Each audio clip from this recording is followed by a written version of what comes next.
Welcome back for part 4 of the Kraft Switcher. Thanks for playing along at home. I hope you're enjoying this series. One of the things that makes the Kraft Switcher so challenging is all the trains that come through Castlegar Junction. This is especially true in the middle of the operating sessions when number 81, the westbound freight, and its eastbound counterpart come through. While the transit of these two trains through Castlegar means that we're going to have to confine our work during that time to the West Robson area, they do provide a great service to us by taking large blocks of cars out of the yard and on their way, especially the eastbound, because it means that we have fewer cars that we have to return to Nelson with. We'll start our video today from the perspective of number 81, the westbound boundary freight. It's scheduled into Castlegar at 9:30 a.m. but is often delayed because it has to wait for cars coming in from Cranbrook. The train order operator has just dropped the westbound board.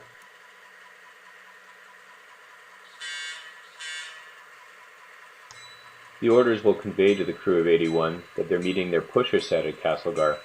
That's the same pusher set we saw in the last video come down from Farron. It's waiting patiently in the yard.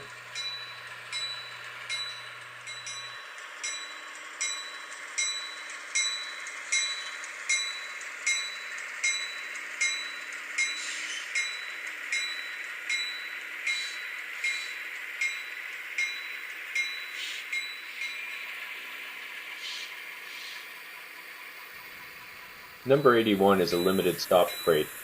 In our rendition of the boundary subdivision in 1970, we imagined that the line through to the coast still exists over the old Kettle Valley route.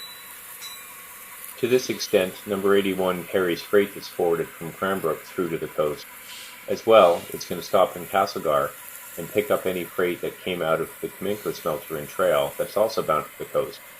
In this case, there's those Canadian National covered hoppers which are carrying aluminum sulfate from the fertilizer plant in Warfield. Number 81 is also going to pick up those empty wood chip hoppers and take them on to Grand Forks and Midway. From there, either Way Freights or a local switcher will take the cars and spot them in the mills that are located in that area.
With the 8 cars that 81 is picking up in Castlegar, its train length will be 25 cars.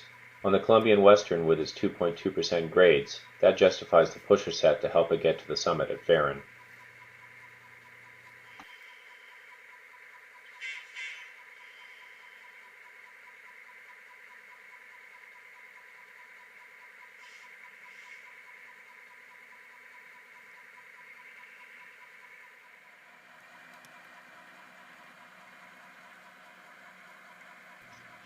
'81 is pulling forward on the main to allow the pusher set to get in behind the caboose. Whether it cuts in behind or in front of the caboose is left to the crews.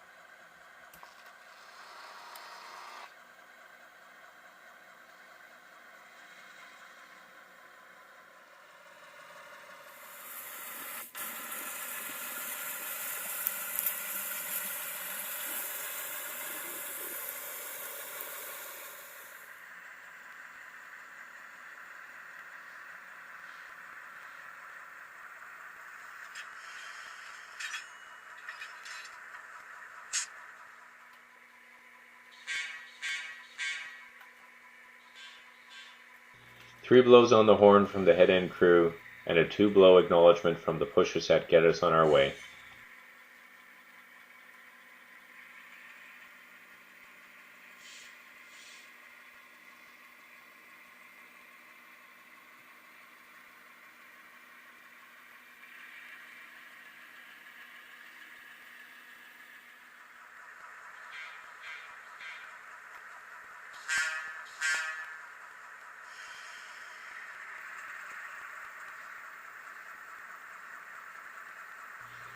Independent pusher operations can be a fun and challenging addition to a mountain model railroad, and I highly recommend them, but a thorough treatment is going to have to wait for a future video.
The last thing our Kraft Switcher job needs to do to finish work at Castlegar is deal with the sulfuric acid tank cars at the additive dock. There are 2 empties that need to be pulled, and there's 2 loads that need to be spotted. We'll get to those later in the video. Throughout this video series, I'm sure you've recognized how important it is that your train be properly blocked before departing Nelson. It certainly makes things much more convenient. That being said, the last few cars in our train, which are all collectively bound for the smaller industries around Castlegar, were not as conveniently blocked as we would like. We're going to take this lull between the through freights, reorder them a little bit to make our lives easier. It's amazing when you see it how many steps are necessary just to reorder 4 or 5 boxcars.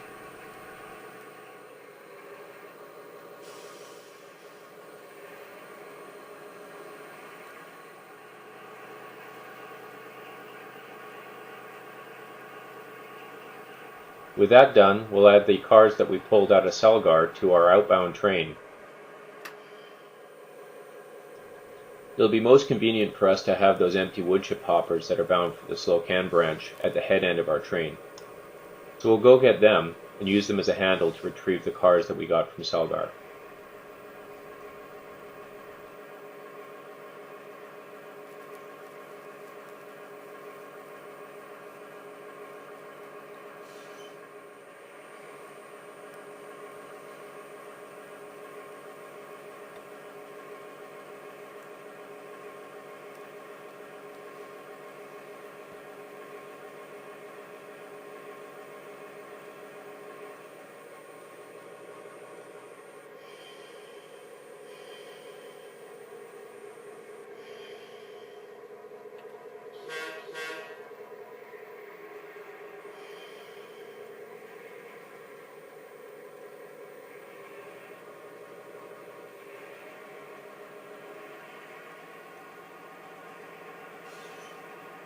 Our outbound train is going to be built on the passing siding. We want all of these cars except for those 2 acid tanks. Those have to go to the yard.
With train number 81 having cleared out yard track number 2, we'll leave the tank cars there.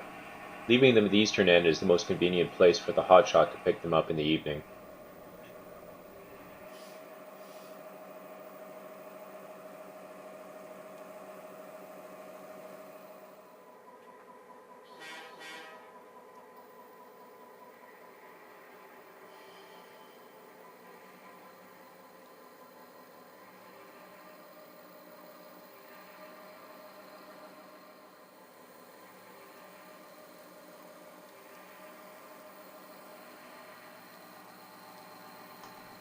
If you recall from video 2, the morning hotshot had dropped 2 acid tank cars in the stub track in the yard. But the stub track is trailing point, and the Castlegar additive tracks are facing point, so we're going to need to run around those 2 tank cars. Our next work is to switch the Pope Talbot mill, which is trailing point. So we're going to drag those 2 tank cars to West Robson and use that convenient runaround track.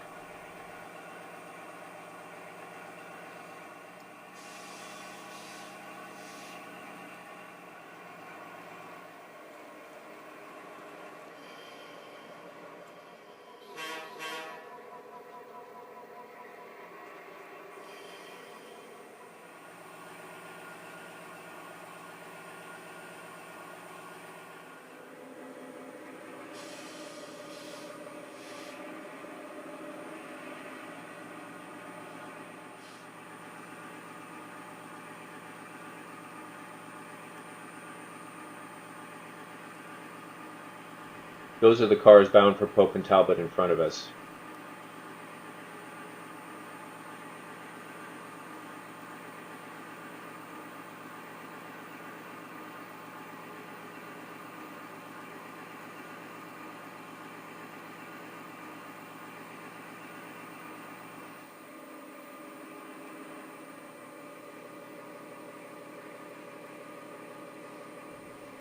We'll drop the tanks here, run around, and start switching Pope and Talbot.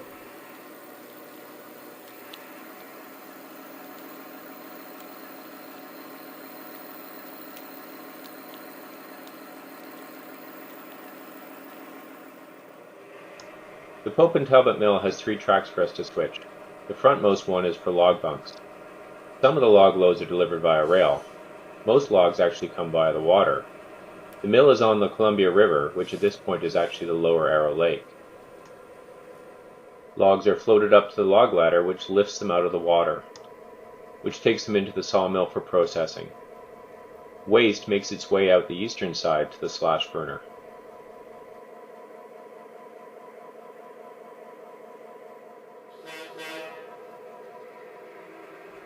The other 2 tracks in the mill are internal warehouse tracks used for loading finished wood product.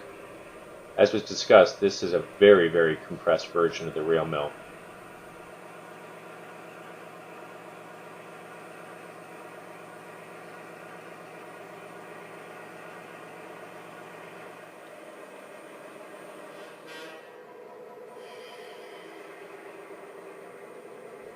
We'll pull that loaded boxcar, and that will leave all 3 tracks free for us to spot our cars.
Pope and Talbot's done, and now to spot those two acid tanks.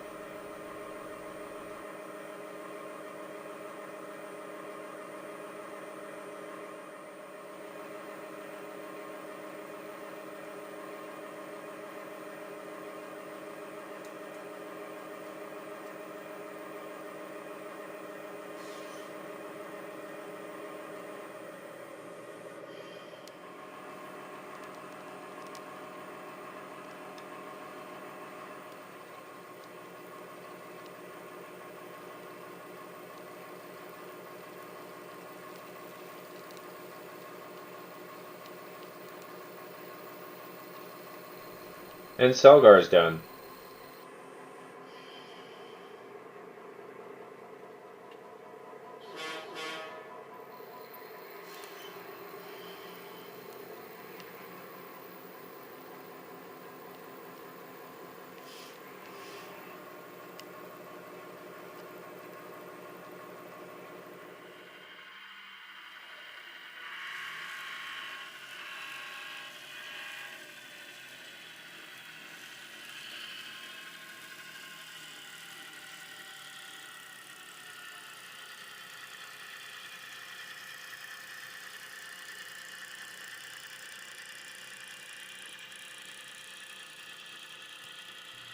Extra 8715 East probably meant number 81 up in Corkendall and then made its way down the hill.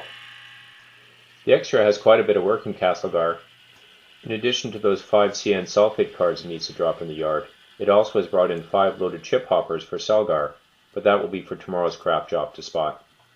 And we wanted to pick up all those box cars that are bound for Nelson so that we don't have to bring them home. So 8715 is going to tie up things for a little while. We might as well kick back and watch it do its work.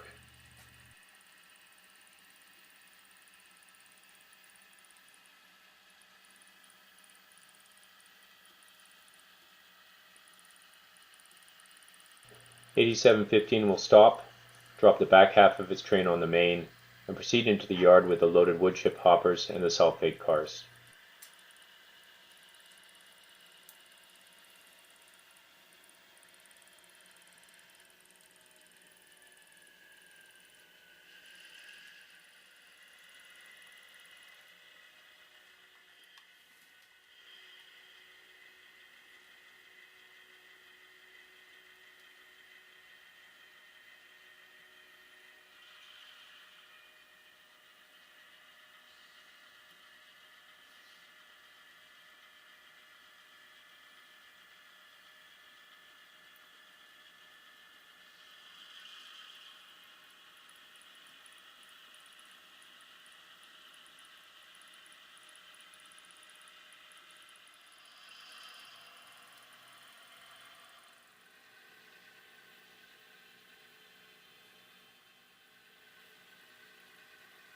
First it adds the sulfate cars to those 2 empty acid tanks on track number 2.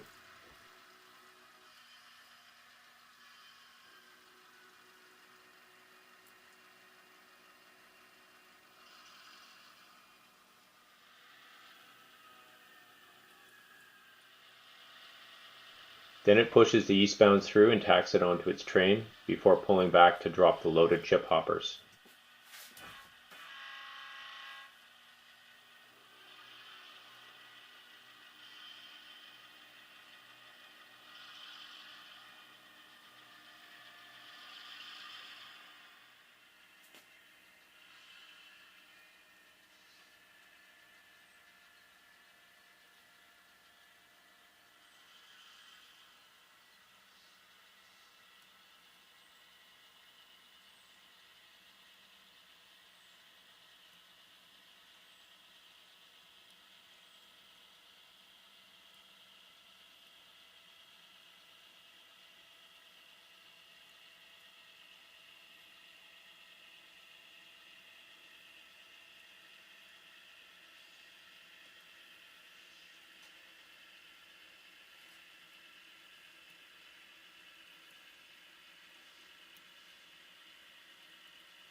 The power is going to cut off, and then it's going to run down the through track on the south leg of the Y to rejoin its train.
Coupled up, it pushes its whole train back onto the main, clear of the western Y switch.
The crew of 8715 will drop off and sign the register before departing for Nelson.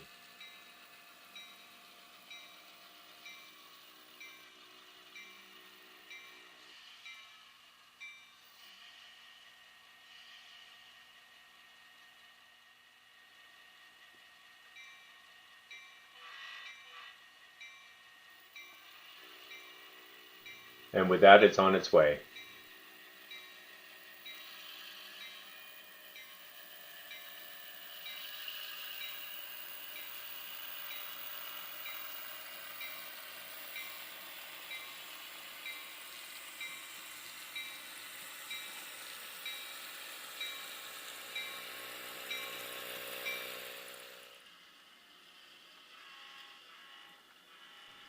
We began our video with the arrival of number 81, and we finish it with the departure of its counterpart, extra 8715 East.